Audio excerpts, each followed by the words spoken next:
Hello friends, welcome back to Niloy fashion tutorial. আজকে আমরা আস্তর দিয়ে ব্লাউজ কিভাবে কাটিং করতে হয় সেটা নিয়ে ভিডিও তৈরি করেছি। তো ভিডিওটি সম্পূর্ণ দেখবেন, খুব সহজেই শিখতে পারবেন স্কিপ না করে যে শাড়ি কাটা ব্লাউজ কিভাবে কাটিং করতে হবে আস্তর দিয়ে। দেখতে পাচ্ছেন এটা শাড়ি কাটা আর একটি আস্তর। আমরা আস্তর নিয়েছি, আস্তরটাকে এখন আমরা খুলে নিব।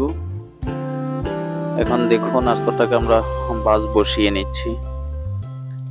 তো বাজ বসিয়ে সর্বপ্রথম যে কাজটি করতে হবে, আমাদের বডির 4 ভাগের 1 ভাগ ঠিক আমরা নিয়ে নিব।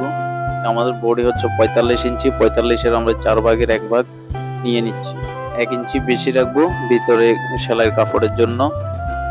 আমরা ঠিক যেই জায়গাতে দাগ দিয়েছি সেই দাগ বরাবর ভাঁজ করে নিয়েছি কাপড়টি। ভাঁজ করার হয়ে গেছে, আমরা ফিনিশিং করে নিয়েছি। এখন আমরা নিচে যে আমাদের বর্ডার হবে, এটা হচ্ছে আমাদের ব্যাক সাইড ব্লাউজে। First of all back side cutting করতে হয়।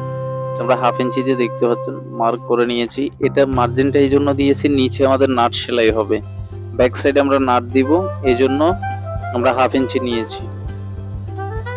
আমাদের এখন লেন্থের মাপ 16 ইঞ্চি, আর 1/2 ইঞ্চি বেশি নিয়েছি সেলাইয়ের কাপড়ের জন্য। আমরা মার্জিন টেনে নিয়েছি এবং পাশাপাশি আমরা যে নিকের পাশ 2.5 ইঞ্চি নিয়েছি। এটা যখন আমরা সেলাই করব তখন দেখা গিয়েছে এটা 3 ইঞ্চি করে হয়ে যাবে 6 ইঞ্চি। তো ডিপটা নিয়েছিলাম, তারপর আমরা শোল্ডার দিচ্ছি 14 ইঞ্চি। আমরা মরা নামিয়েছি, মরা নামিয়ে দেখুন মরা বরাবর আমরা দাগ টেনে নিচ্ছি। যে আমাদের 45-এ দেখেছেন 1 ইঞ্চি আমরা বেশি নিয়েছি। নিচে হচ্ছে আমাদের 38 আমাদের এখানে হচ্ছে 38-এর 1 ইঞ্চি আমরা টেকিনের জন্য নিয়েছি আর 1 ইঞ্চি সেলাইয়ের জন্য। তো আমরা টেকিনের দাগ দিচ্ছি। এখানে আমাদের যতটুকু এসেছে, আমরা 10 ছিল আমাদের, আমরা 5-এ দাগ দিয়ে নিয়েছি। টেকিনের জন্য আমরা নিচ্ছি 7 ইঞ্চি। টেকিনের লম্বাটা 7 ইঞ্চি নিয়েছি, আমরা মোড়া দাগ টেনে নিয়েছি। দেখুন এবার আমরা হালকা করে শেপ করে দিচ্ছি। আমরা শেপ করে নিয়েছি। এখন আমরা কাটিং করে নেব। যে মার্ক করেছি মার্কের বরাবর আমরা কেটে নিচ্ছি। দেখুন নিচে কিন্তু আমরা 1 ইঞ্চি টেকিনের জন্য নিয়েছি এবং 1 ইঞ্চি সেলাইয়ের কাপড়ের জন্য। আমাদের ব্যাক সাইড কাটিং হয়ে গিয়েছে। এখন আমরা ফ্রন্ট সাইড কাটিং করব। ফ্রন্ট সাইড কাটিং করার জন্য আমরা এক কর্নার থেকে কাপড় নিয়েছি, এক পাশ থেকে দেখতে পাচ্ছেন, এই পাশ থেকে আমরা কাপড় ফ্রন্ট সাইড নিয়েছি। ব্যাক সাইড কি করব, আমরা ঠিক এদিক থেকে ঘুরিয়ে নিব। আমরা কাপড়টাকে ঘুরিয়ে নিয়েছি এবং এই পাশ থেকে নেব, তাহলে আমাদের স্লিপের জন্য যে কাপড় সেটা আমরা খুব সহজে নিয়ে আসতে পারবো। আমরা ব্যাক সাইডের জন্য কাপড় নিয়ে নিয়েছি। ব্যাক সাইডে ফ্রন্ট সাইড থেকে 4 ইঞ্চি বেশি রাখতে হবে। 1 ইঞ্চি থেকে 2 সুতো কম, 4 ইঞ্চি বেশি রাখতে হবে আমাদের ব্যাক সাইড। ব্যাক সাইডে যেহেতু নিচের আমাদের ফাঁসে টেকিনের কাপড় লাগবে, মরার টেকিনের কাপড়, তারপরে লাগবে আমাদের যে বুতাম পট্টি এবং কাজ পট্টির জন্য আমরা এক্সট্রা কাপড় রাখতে হবে। ব্যাক সাইড থেকে আমাদের ফ্রন্ট সাইডে অবশ্যই বেশি রাখতে হবে। দেখুন আমরা নিচে এখন মার্জিন টেনে নিচ্ছি। নিচে মার্জিনটা আমরা 1 ইঞ্চি পরিমাণের কাপড় বেশি রেখেছি, যেহেতু আমাদের সাইড দিয়ে যেটা টেকিন বসবে ব্লাউজের। আমরা এখন নিচের দাগ বরাবর বসিয়ে নিচ্ছি কাপড়টি। দেখুন নিচের যে দাগটা দিয়েছি দাগের উপরের ভাগের অংশ থেকে ব্যাক সাইডটা বসবে। আমরা সেন্টার করে নিয়ে নিয়েছি। আমাদের ওপাশেই এই পাশে দেখতে পাচ্ছেন, আমরা এই পাশে পাই 2 পয়েন্ট কাপড় বেশি রেখেছি, ও পাশেও আমরা 2 পয়েন্ট কাপড় বেশি রেখেছি। ও পাশে হবে আমাদের কাজ পট্টি এবং বুতাম পট্টির জন্য। ওটা ছড়াছড়ি যখন বসবে ওখানে কাপড়ের জন্য আমরা 2 পয়েন্ট করে রেখে দিয়েছি। আমরা এখন এটা বসিয়ে কাটিং করে নেব। আমরা এখন মার্ক করে নিয়েছি। এখন আমরা এটা বসিয়ে বসিয়ে কাটিং করে নেব। দেখতে পাচ্ছেন আমরা বসিয়ে এটা কাটিং করে নিচ্ছি একদম বরাবরে। আমরা এই পাশে 2 পয়েন্ট বেশি রেখেছি। দেখুন এই 2 পয়েন্টটা বেশি রেখেছি আমাদের মহড়াতে ফ্রন্ট সাইডে যেই টেকিনটা হবে সেই টেকিনের জন্য এই অংশে আমরা কাপড়টা বেশি রেখেছি। আমাদের এই অংশে কি করব, আমরা যে টেকিনের ব্যাক সাইডের টেকিনের সঙ্গে ফ্রন্ট সাইডের টেকিনের মার্জিনটা টেনে নিয়েছি। আমরা ব্যাক সাইডে 5 ইঞ্চি দিয়েছি, যেহেতু আমাদের 5 ইঞ্চি ছিল কাপড়।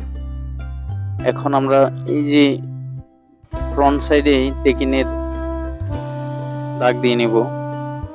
আমাদের এখানে 5.5 ছিল, আমরা ঠিক এখানে 5.5 করে দাগ টেনে দিচ্ছি। দেখুন আমাদের দাগ টানা হয়েছে। আমরা উপর থেকে ঠিক 9.5 মধ্যে আমরা দাগ দেব।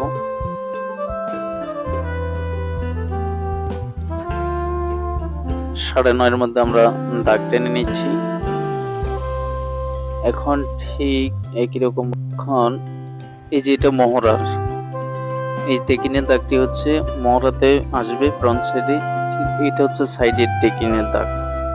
ঠিক আছে, আমরা এটার জন্য 2 পয়েন্ট কাপড় এই এর নিচের দাগ যেটা এটার জন্য এই টেকিনের জন্য রেখেছি, এই টেকিনের জন্য রেখেছি এখানে 2 পয়েন্ট। আমরা এখন যে টেকিনটা হবে আমরা 1.5 ইঞ্চির নিচ করে রাউন্ড করে টেকিনের দাগ দিয়ে দিচ্ছি 1.5 ইঞ্চিতে। দেখতে পাচ্ছেন এটা এখন একদম সুন্দরভাবে রাউন্ড হয়ে বসে যাবে।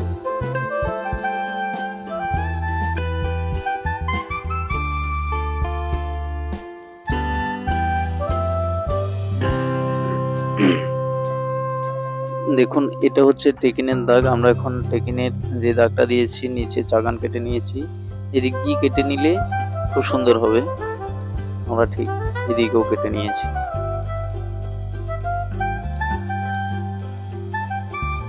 এবার আমরা এটাকে রাউন্ড করে নেব। যে আমরা এখন তালপাত কেটে নিচ্ছি, মহড়ার তালপাত কেটে নিলে সুবিধা হচ্ছে ব্লাউজের আর সামনের যে অংশ সেখানে আর ভাঁজ পড়ে থাকবে না, জিনিসটা খুব ফিনিশিং হয়ে বসবে। এখন আমরা চাগান কেটে নিচ্ছি, এটা টেকিন হবে। এখন এটা আমরা রাউন্ড করে নেব। রাউন্ডের সুবিধার জন্য আমরা এদিকেও একটা 1.5 ইঞ্চিতে দাগ দিয়ে দিচ্ছি, একদম এটা যাতে সমান হয়ে যায়।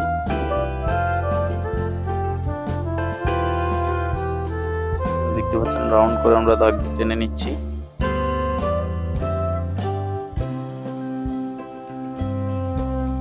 আমরা রাউন্ড করে দাগ টেনে নিলাম। এখন আমরা দাগ দিয়ে দিচ্ছি যে এই অংশে আমাদের টেকিনের সেলাই হবে।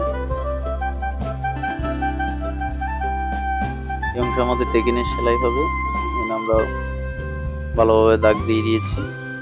এখন আমাদের কাজটি হবে, আমরা এখন স্লিপ নেব।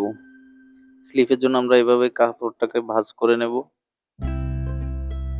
যেহেতু আমরা দুটি পাশ থেকে দুদিক থেকে আমরা বড়ে নিয়েছি, আমাদের মাঝের যে অংশ সেখান থেকে আমরা এখন স্লিপ নিয়ে নিব। স্লিপটা হচ্ছে আমাদের আস্তর দিয়ে আমরা নিচ্ছি, পরে আমাদের মূল বডি বসিয়ে আমরা কেটে নেব। আমরা মার্জিন টেনে নিলাম। মার্জিন টানার পর আমাদের যে স্লিপের লেন্থ হবে 9 ইঞ্চি। আমরা এখন মহড়া নামিয়েছি 3 ইঞ্চি। এখন আমাদের মহড়া দিব 9 ইঞ্চি, যেহেতু 45 ইঞ্চি বডি, আমরা 9 ইঞ্চিতে মার্জিন করে 1 ইঞ্চি বেশি রেখেছি, ওখানে আমরা 9 ইঞ্চি রেখেছি। এখন এখানে আমরা মার্জিন টেনে নেব। আমাদের স্লিপের রাউন্ড যেটি সেটি হবে 13 ইঞ্চি। 13-র 2 ভাগের 1 ভাগ 6.5, 6.5তে দাগ দিয়েছি। এখন আমরা এভাবেই দাগ টেনে নিব। সুন্দর করে দাগ টেনে নিয়েছি। দেখুন মহড়া কাটিং এ যদি অসুবিধা হয় তাহলে কি করতে হবে, এভাবেই আমরা দাগ টেনে নেব, তাহলে আমাদের কাজটি একদম বরাবর হবে। মহড়া কাটিংটা মোস্ট ইম্পর্টেন্ট। মহড়া কিন্তু ঠিক এইভাবে যদি দেন তাহলে মহড়া তার কোনো রকমের কুঁচকানো থাকবে না, গায়ে দেওয়ার পরে ফিটিংটা খুব সুন্দর হবে। এখন এটা কেটে নেওয়া হয়েছে,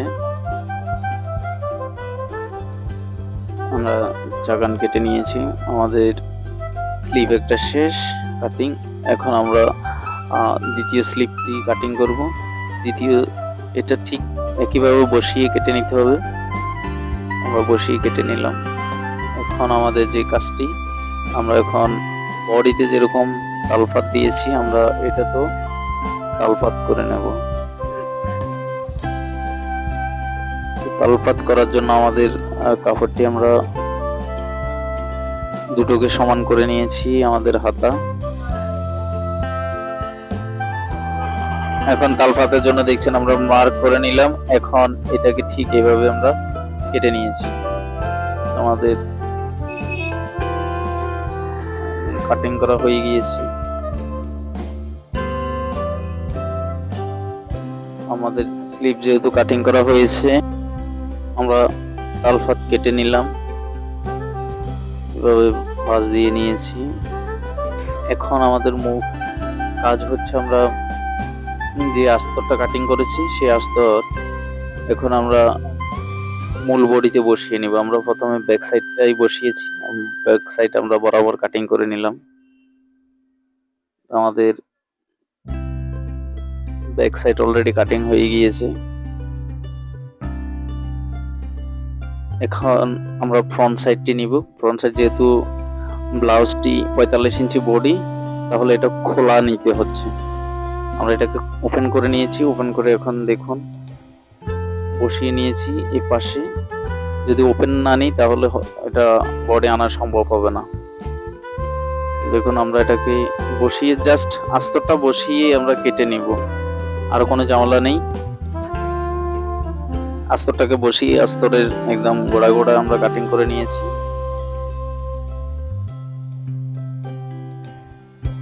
এখন আমাদের কাটিং হয়ে গিয়েছে আস্তর, ব্যাক ফ্রন্ট দুটো শেষ। আমরা এখন স্লিপ কাটিং করব। স্লিপ কাটিং করার জন্য আমাদের দেখুন এই স্লিপে যে কাজটি, সেই কাজটি আমাদের স্লিপে থাকবে। আমরা বসিয়ে নিয়েছি হাতা, হাতা বসিয়ে আমরা কাটিং করে নিলাম। আমাদের হাতাও কাটিং হয়ে গিয়েছে, শুধু আমরা বসিয়ে